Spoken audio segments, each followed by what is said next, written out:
آج جو سچی دل دہلا دینے والی کہانی آپ کو سنانے جا رہی ہوں وہ آپ کو یہ سوچنے پر مجبور کر دے گی کہ صرف زمین جائیداد کی خاطر کوئی اتنا بھی گر سکتا ہے کہ انسان کہلانے کے لائق ہی نہ رہے، یا یہ کہیں کہ آخرت میں وہ اللہ کا سامنا کس منہ سے کرے گا۔ چلے ہم اپنی کہانی کا آغاز کرتے ہیں۔ سردی کا موسم، فروری کا مہینہ تھا۔ ہمارے گاؤں کی ایک حویلی میں ایک لڑکی اور لڑکا 1 سال سے بند تھے۔ کسی کو کوئی خبر نہ تھی کہ وہ کس حال میں ہے۔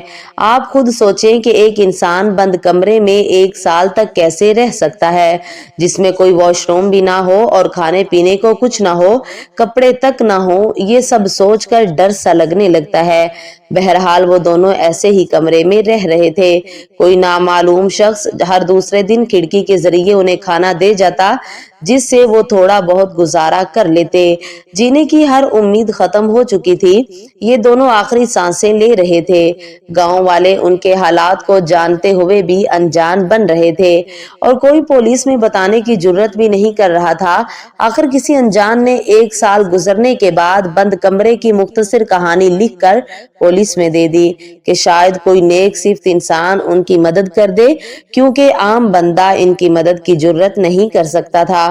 آخر کار وہ خط پولیس اسٹیشن پہنچا اور تقریباً 15 دن تک فائلوں میں گردش کرتا رہا۔ بالآخر وہ خط ایک نیک دل پولیس والے کے ہاتھ لگا اور پولیس حویلی تک جا پہنچی۔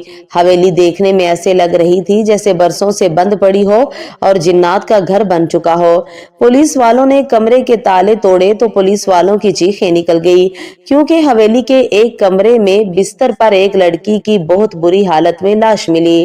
لاش کے پاس سے بہت زیادہ بدبو آ رہی تھی۔ ایسے لگ رہا تھا کہ لڑکی کی موت بظاہر بھوک اور سردی کی وجہ سے ہوئی ہو۔ وہ مکمل طور پر ہڈیوں کا ڈھانچہ تھی۔ اس کا وزن تقریباً 10 کلو تھا۔ کمرے میں روٹی کے ٹکڑے بھی پڑے تھے، جبکہ کمرے میں پیشاب پخانہ کر کر کے پورا کمرہ گندا ہوا پڑا تھا۔ اس کے جسم پر پھٹے پرانے اور بدبودار کپڑے تھے، جن سے محسوس ہوتا تھا اس نے سال بھر سے کپڑے نہیں بدلے۔ بال اور ناخن بھی بڑے ہوئے تھے اور لڑکی نے مدت سے غسل بھی نہیں کیا تھا۔ اس بیچاری لڑکی نے کیسے 1 سال تک کتنی تکلیف میں ایک ایک دن کاٹا ہوگا، ہم تصور بھی نہیں کر سکتے۔ اب پولیس دوسرے کمرے کی طرف ہوئی۔ انہوں نے دوسرا کمرہ کھلوایا تو اسے ایک نوجوان مرنے کے قریب لڑکا ملا۔ وہ پولیس کو دیکھ کر ڈر کی وجہ سے چھپنے کی کوشش کرنے لگا۔ پولیس نے بڑی مشکل سے اسے یقین دلایا، ہم تمہاری مدد کے لیے آئے ہیں۔ لڑکے کی حالت بھی خستہ تھی، جسم سے بدبو آ رہی تھی، بال گندے اور لمبے تھے، ان میں جوئیں پڑی ہوئی تھی۔ اس کا جسم بھی ہڈیوں کا ڈھانچہ تھا۔ اس کا بھی کمرہ انتہائی خراب اور گندا تھا، بستر بھی غلیظ تھا، بالکل لڑکی کے کمرے جیسی حالت تھی۔ پولیس فوری طور پر لاش اور نوجوان کو تھانے لے گئی۔ نوجوان کو گرم پانی سے غسل دیا گیا، بال اور ناخن تراشے گئے اور اسے نئے کپڑے پہنائے گئے۔ اسے اچھی خوراک بھی دی گئی۔ یہ برسوں کا بھوکا تھا، لہٰذا یہ جانوروں کی طرح کھانے پر ٹوٹ پڑا۔ اب پولیس انتظار کرنے لگی کہ کب لڑکا سنبھلے اور وہ سب کچھ بتائے کہ وہ لڑکی کون تھی اور اس کمرے میں ان کو بند کس نے کیا تھا، ماں باپ کون ہے، کہاں ہے، اور یہ ان کی حالت کس نے کی، وغیرہ وغیرہ جیسے سوالات پولیس کے ذہن میں تھے، لیکن ان کے جوابات صرف وہ لڑکا ہی بتا سکتا تھا۔ کچھ دن بعد نوجوان کی طبیعت ذرا سنبھلی تو اس نے اپنی ہولناک سٹوری سنانی شروع کی۔ وہ کہنے لگا، میرے والد گاؤں کے چودھری تھے، وہ شریف اور بھلے آدمی تھے، سب گاؤں والے ان کی عزت کرتے تھے۔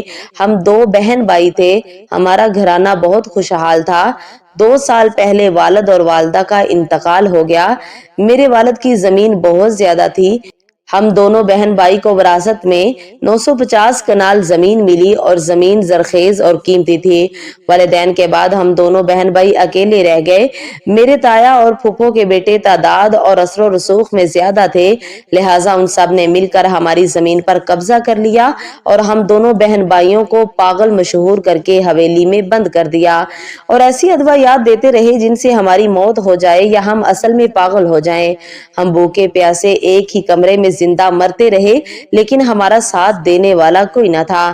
ہم دونوں بہن بھائی کو سال بھر 2 مختلف کمروں میں بند رکھا گیا۔ نہ ہمیں کپڑے دیے جاتے تھے اور نہ گرمیوں میں پنکھا اور سردیوں میں رضائی۔ دن گزرتے گئے اور میرے تایا ابو کا راج گاؤں میں چلنے لگا۔